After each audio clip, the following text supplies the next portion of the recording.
Esto es Pulso Latino con Alejandra Forero.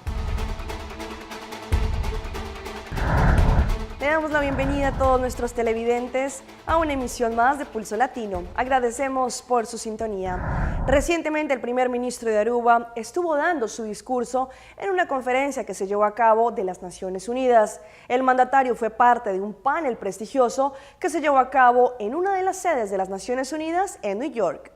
El primer ministro de Aruba estuvo en el panel junto al secretario general Ban Ki-moon y enviado especial de las Naciones Unidas. Allí el mandatario de Aruba, Mike Eyman, fue parte de una reunión pública de las Naciones Unidas. El tema de esta noche fue Pasando la implementación, los resultados de los diálogos de las Naciones Unidas en el 2015. El enfoque de esta noche fue en cómo implementar metas y prioridades articuladas en una serie de diálogos patrocinadas por las Naciones Unidas, donde más de 50 países alrededor del mundo participaron. Estos diálogos están dedicados a los esfuerzos para poder llegar a los pueblos que normalmente no han sido consultados en el proceso internacional. Hasta ahora, más o menos 5 millones de personas expresaron sus prioridades en lo que las Naciones Unidas llaman como el mundo que queremos. El primer ministro de Aruba, Mike Eyman, habló con mucha pasión de cómo Aruba ha venido trabajando sobre su meta de llegar a un desarrollo sostenible. Venezuela es el segundo país con más homicidios en el mundo después de Honduras, según un informe de las Naciones Unidas. Esta semana el gobierno inició un plan nacional de desarme para intentar frenar las cifras de criminalidad que se viven en ese país. Beatriz Adrián nos cuenta los detalles. Asesinan a capellán de la Marina, mataron al gerente de una red de farmacias este domingo. Una comisaria jubilada del 6CPC recibió varios disparos. Estos son algunos de los titulares que inundan los diarios en Venezuela. La tasa de homicidio del vecino país en 2013 fue de 53.7 por cada 100.000 habitantes, convirtiéndose en el segundo país con más homicidios en el mundo, según el último informe de las Naciones Unidas. La mayoría de estos crímenes se cometen con arma de fuego. Porque Jesse Chacón, cuando fue ministro de Interior y Justicia, en el año 2006, si mal no recuerdo, señaló que en Venezuela circulaban alrededor de 6 millones de armas de fuego. Para enfrentar esta ola criminal, entró en vigencia uno de los mecanismos que establece la ley desarme, como la entrega voluntaria de armas. Hemos recibido una cantidad considerable de pistolas, revólveres, escopetas, que la gente, decide entregarlas y pedir a cambio, nos han pedido desde equipos de trabajo con computadoras. Y a las primeras 10 personas que entregaron sus armas voluntariamente, el gobierno les ofreció a cambio becas de estudio. Y esta es la sede de la Oficina Nacional Antidroga, uno de los 72 centros dispuestos en todo el país para la entrega voluntaria de armas. Nelson Guíez, uno de los venezolanos que decidió traer su arma de fuego, pidió a cambio recibir apoyo para el tratamiento de su hija, quien sufre de lupus, y también solicitó algo más. Tienen que desaparecerla, no puede caer en manos de que me vayan a matar a mí con mi propia arma, que yo la entregué.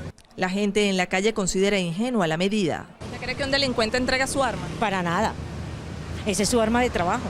Desde 1999 en Venezuela se han aplicado 22 planes de seguridad para frenar el número de muertes que a diario ocurre en el país.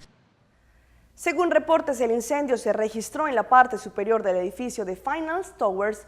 En el área llegaron unidades del Cuerpo de Bomberos de Panamá.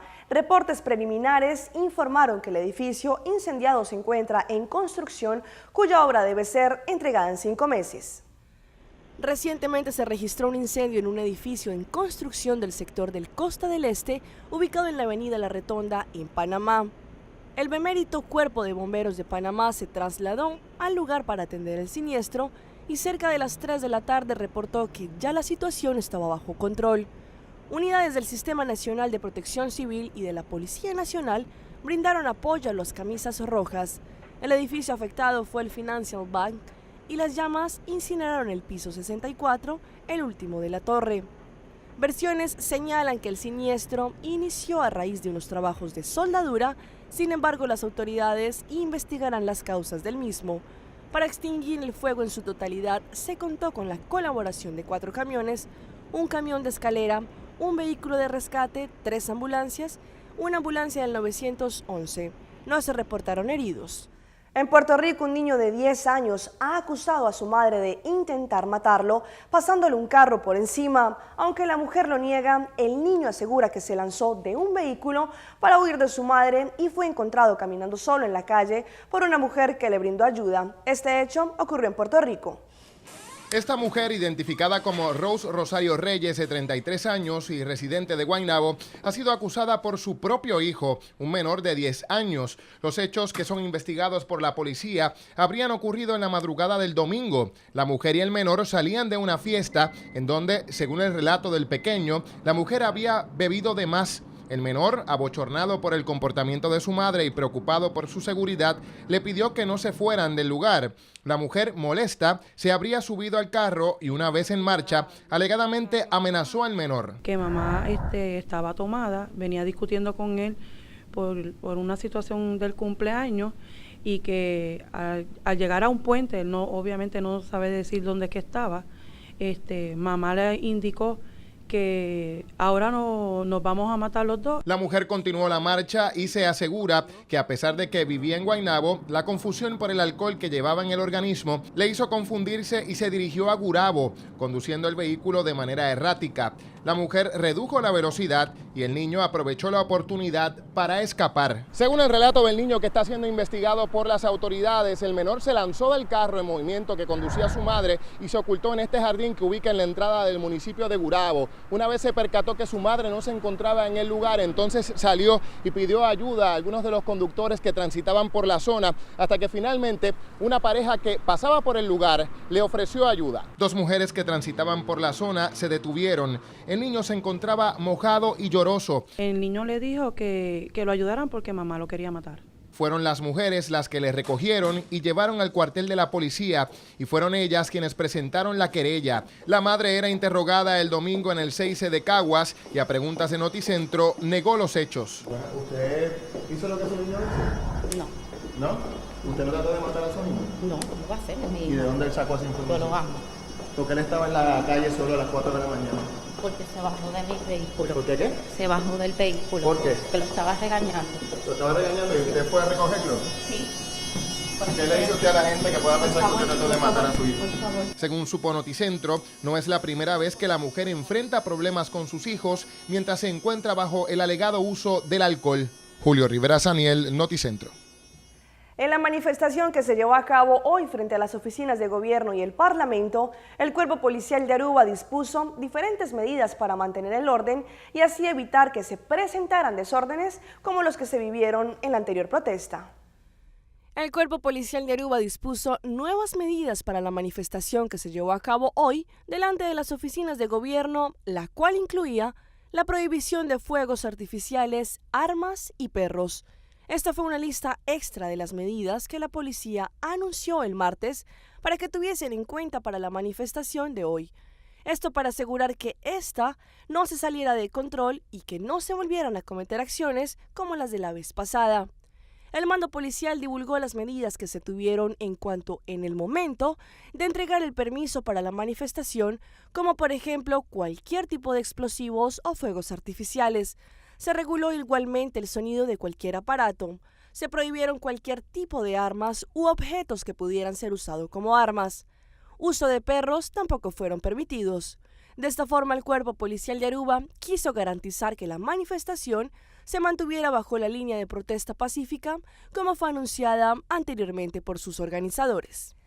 A la espera de la erradicación de cargos criminales, se encuentra un joven de 24 años en Puerto Rico. Se trata del alegado responsable de haber arrollado a una mujer que resultó ser su vecina, abandonar su cuerpo y marcharse del lugar. Ya él y Dios.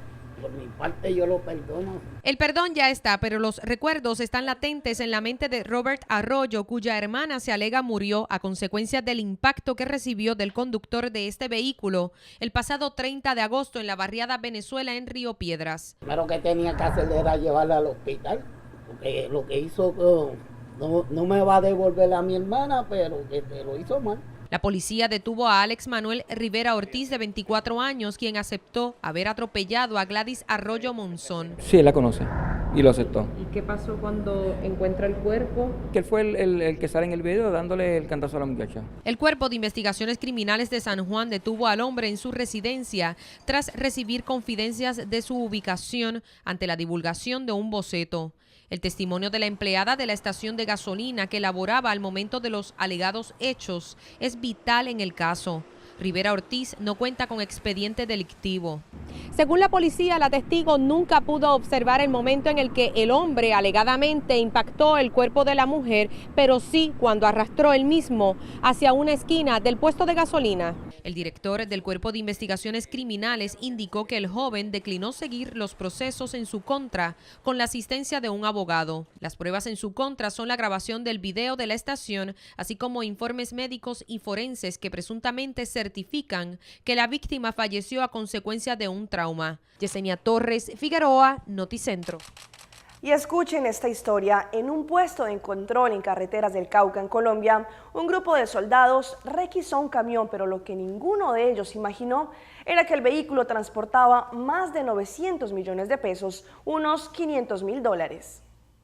El dinero fue hallado dentro de este vehículo cuando se desplazaba entre los municipios de Caloto y Santander de Quilichao, norte del Cauca.